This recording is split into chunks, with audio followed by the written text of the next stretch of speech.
good afternoon, and welcome to LJ News. A Tasmanian family are devastated after a major Australian home building company collapsed, leaving them thousands of dollars out of pocket and almost homeless. Nathan Meyers and Jayne Dillon, who have three kids aged 14, 13, and 11, signed a contract with Hotondo Homes in Hobart in December 2020 and put down a $26,000 deposit. But Mr. Myers said that began 10 months of absolute hell dealing with the company.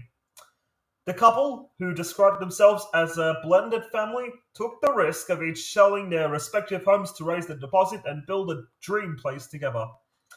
The government workers wanted to take advantage of the $45,000 home builder's grant as it was cheaper to build a house than to buy one, Mr. Myers said.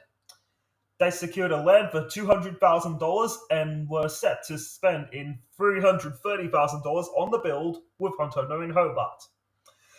We shopped around and most builders said they couldn't build a house within the time frames to receive the grant, but Hotondo said not a problem. We can start in 4 months and finish in 10 months, he told news.com.au. We didn't hear anything for months, and that's when the trouble started. We found out planning approval had been denied by council as it didn't meet Australian standards, and it all went downhill from there. On January 4th, the Hotondo Hobart branch went into receivership and left as many as 80 contractors and 40 customers in limbo with unfinished homes. Tasmanian Constructions, which owns the Hotondo Homes franchise in Hobart, informed the Australian Securities and Investments Commission, ASIC, that it was closing down with estimated liabilities of more than $1 million, not including amounts paid by customers. A report from the appointed liquidator, Revive Financial, released on Wednesday showed some tradies are owed between $75,000 and $100,000 from work completed for Hotondo Hobart. Overall, creditors are owed $1.33 million in total, according to its report, but $1.2 million is outstanding to unsecured creditors. Mr. Myers describes the experience with Hotondo Hobart as having destroyed dreams. When you can't sleep every night, as you don't where you are going to live, and if you can put a roof over your kids' heads, and you don't know what's going to happen next, and you're completely at the mercy of a builder, it breaks you mentally, he said. It puts your relationship under immense strain, and we are fighting all the time as you have no other outlet, and it's more than the financial impact. It destroys all your dreams and hopes, and you don't know what to do, and you question your decision. He added that going with a franchisee of a national company made him think protections would be fair, but that wasn't the case.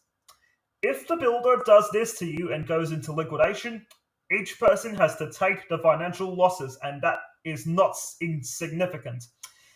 It's $10,000, $20,000, and $30,000 that you can't afford to lose, he said. For most people, it's half a year's wages that they have lost, and they are trying to feed their kids like everyone else. Mr. Myers, who has lived in Tasmania his whole life, said they had nothing but problems with Hotondo Hobart. The franchise told him there was a minor delay in obtaining planning approval, but he claims he was forced to ring and email them constantly to find out what was happening. An email from Craig Ellis, director of Hotondo Hobart, to Mr. Myers blamed the council for the issue and delay, but added he anticipated starting the build from May, which was subsequently pushed back to June and beyond.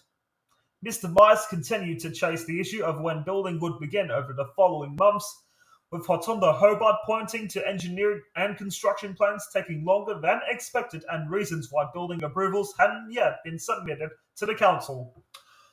Staff assured him the start of the house would happen within weeks in August, with the necessary materials ordered. Yet building never began for the family's promised dream home. Meanwhile, the family of 5 were renting while they waited for their home to be built and were expecting to move in before Christmas 2021.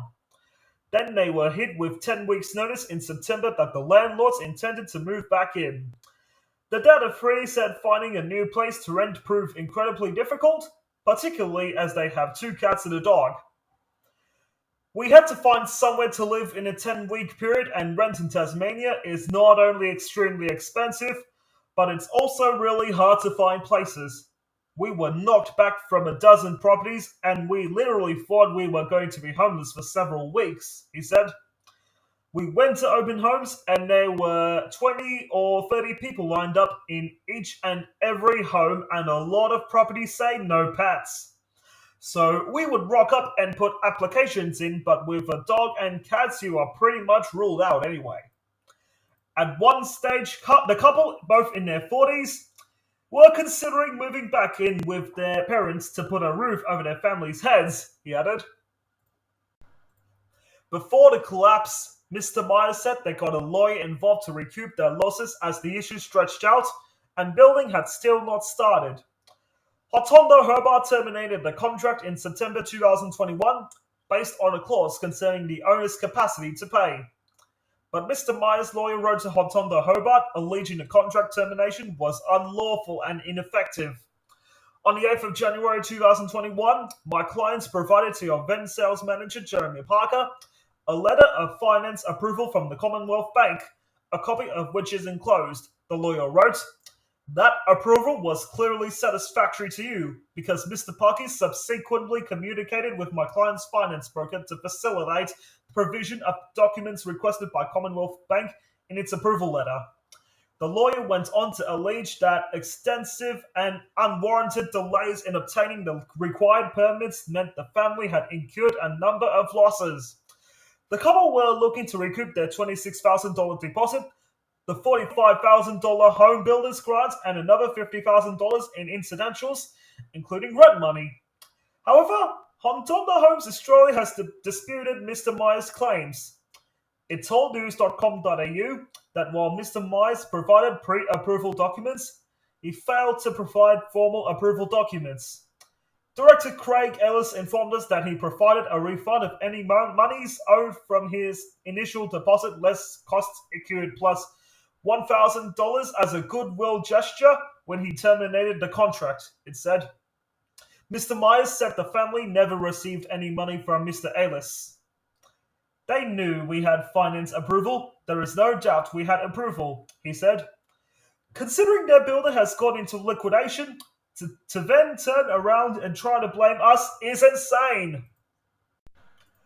Hotondo Homes Australia also added that Mr. Myers wouldn't have qualified for the $45,000 home builders grant, alleging he did not fulfill his financial obligations and that he was not the registered titled owner for the land he intended to build on. But Mr. Myers has provided title documents to news.com.au showing the couple purchased the land with the sale settled in November 2020 and proof of the title given to Hotondo Hobart in December. He added they also recently sold the land, which wouldn't be possible if they didn't own it. Mr. Myers is particularly scathing towards the national arm of HomeBuilder Hotondo Homes Australia, which he said he begged for help on multiple occasions. Hotondo Homes Australia blamed a mix of supply and labour price increases, high demand from government home builder grants, and delays in material availability as factors that led to the branch becoming insolvent. These factors have created an unprecedented and challenging environment which placed significant pressure upon the franchisee with regards to the company's workflow, then in turn negatively impacted the business's cash flow, Hotondo Homes Australia said. It said it became aware of issues with Hotondo Hobart in late December before commencing work with our franchisee on their building, workflow, and financial status before being advised on January 7th that a liquidator had been appointed. The company acknowledged it was a devastating outcome and said it was working with the liquidator to get the best outcome possible for all involved. But the national company added that the events unfolding in Tasmania were an isolated case. As a franchise network, every Hotondo Homes builder operates independently of each other and as such are not involved with the Hobart franchisee, the company told the Mercury. This is not a trend. Builders are navigating unprecedented spikes in the cost of materials and labour, widespread shortages in materials and trades, council delays, and other ongoing impacts of the COVID-19 pandemic and current industry environment.